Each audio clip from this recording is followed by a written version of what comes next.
किसानों की अपन बात करते हैं तो मैं ऐसी जगह पर बैठकर किसानों की बात कर रहा हूं जहां किसानों की आत्महत्याएं बहुत होती हैं।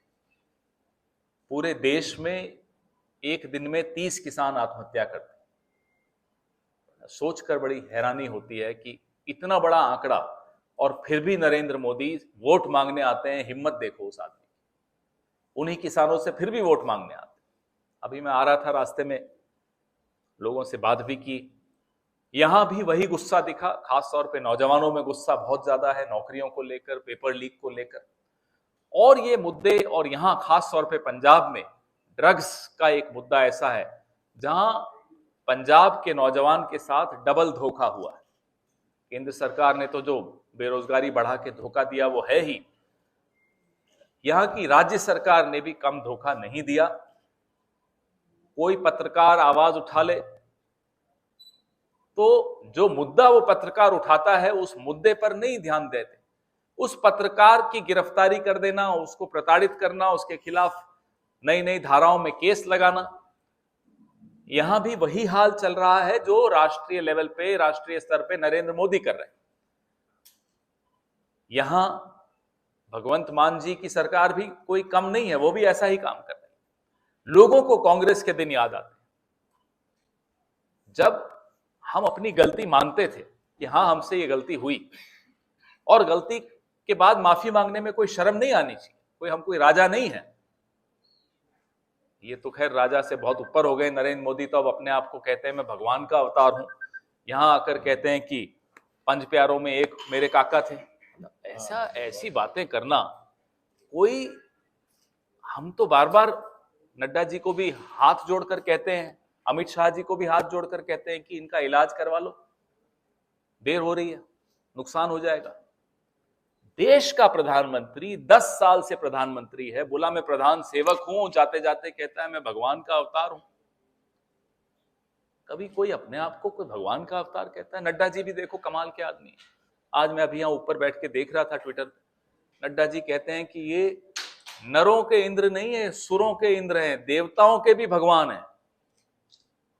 चमचागिरी करो कोई बात नहीं, थोड़ी थोड़ी सब करते हैं, इतनी भी मत करो कि एक ऐसा व्यक्ति जो इंसान बनने की भी अभी कोशिश कर रहा है उसको भगवान से ऊपर कर दो। लोग गुस्से में कई कारणों से हैं।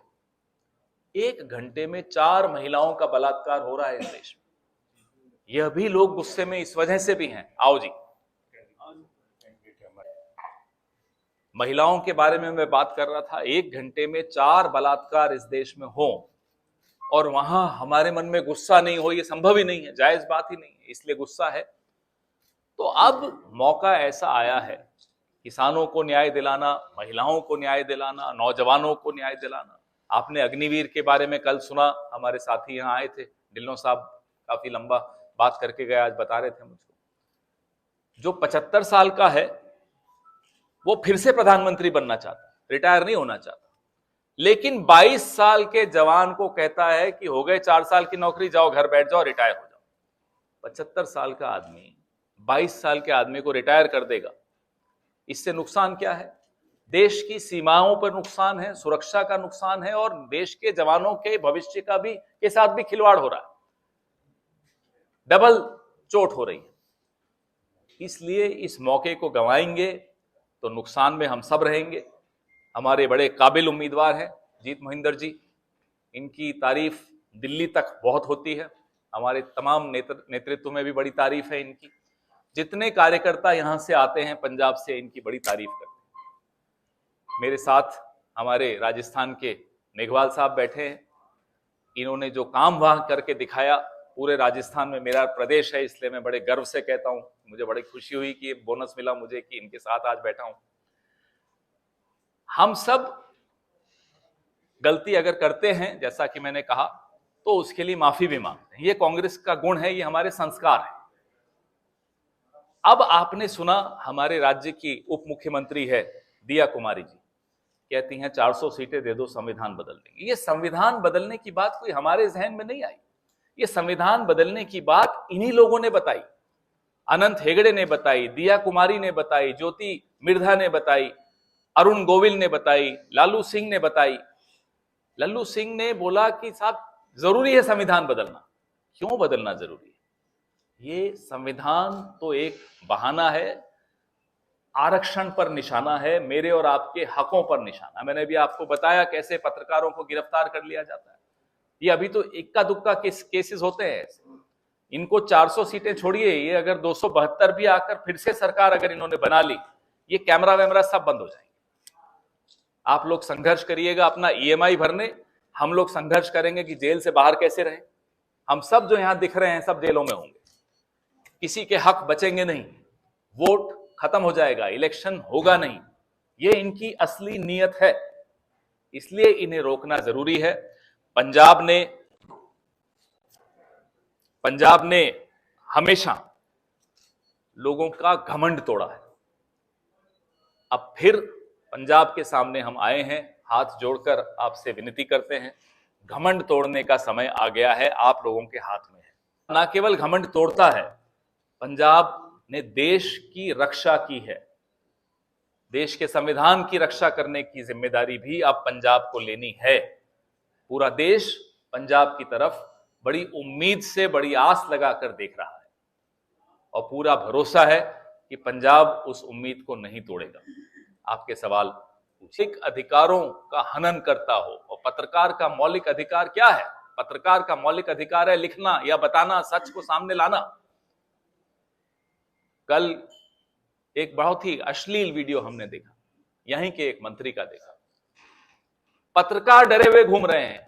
क्यों? पत्रकार को डरने का काम नहीं है। हम बिल्कुल उन पत्रकारों के साथ खड़े रहेंगे और ऐसा कोई कानून जो किसी के अधिकारों पर हनन करता हो, उस कानून के हम साथ नहीं हैं, उसको बदलें। उनकी गठबंधन है, एनडीए तो आपको सिर्फ दिखाने का है। असली गठबंधन ईडी, सीबीआई और इनकम टैक्स के साथ है, नरेंद्र मोदी का पर्सनल।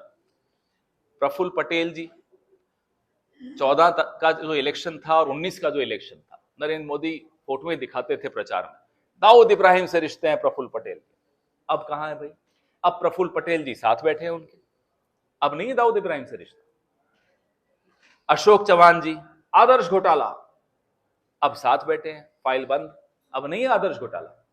अजीत पवार, 80,000 करोड़ का घोटाला, वो उसमें वॉशिंग मशीन में घुसे, साफ होकर बाहर निकल आए।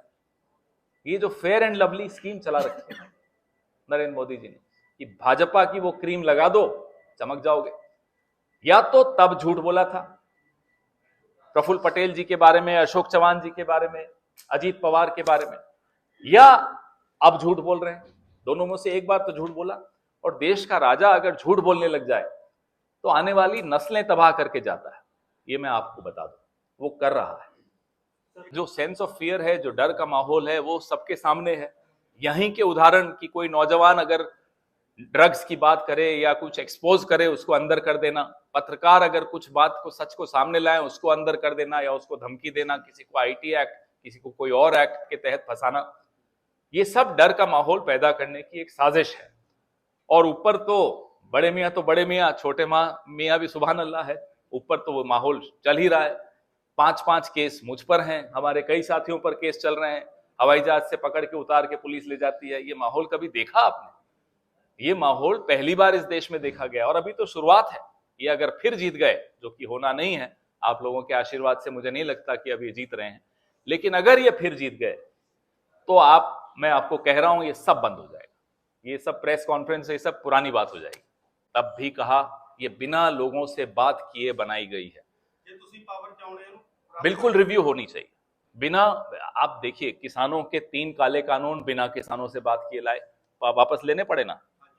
नई शिक्षा नीति सिर्फ अपने आरएसएस वालों से आपस में बात करके ले आओगे ना। आपने यहाँ सिखों से पूछा कि उनकी इंस्टीट्यूशंस पे क्या होना चाहिए, न जैनियों से पूछा कि उनकी इंस्टीट्यूशंस में क्या होना चाहिए, ना आपने पूरे देश में कोई चर्चा की।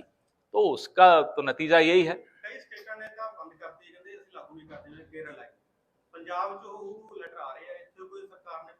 यहाँ की सरकार का बीजेपी से क्या रिश्ता है, मुझे नहीं समझ में आता कभी। नहीं, यहाँ कोई, हफ्ते भर पहले अगर आप मुझे कहते तो मैं मान लेता, अब नहीं मानूंगा। अब हम लोग बहुत आगे जा चुके हैं।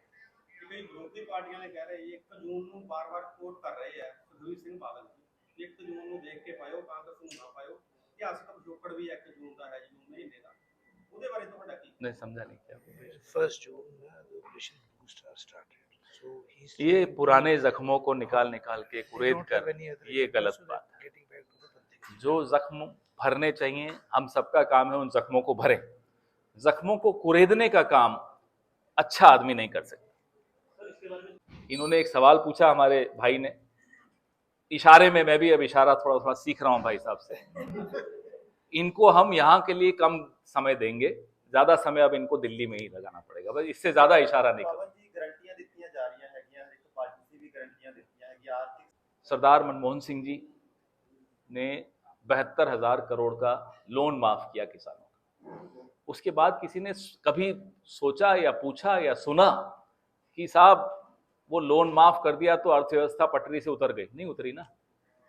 उन्होंने अर्थव्यवस्था भी पटरी पर रखी, किसानों का लोन भी माफ किया, महात्मा गांधी MG नरेगा वो भी लागू किया, और फिर भी अर्थव्यवस्था चलती रही। पूरे विश्व की इकोनॉमी खत्म हो रही थी 2008 के बाद, मनमोहन सिंह जी की वजह से इस देश की इकोनॉमी फिर भी चलती रही।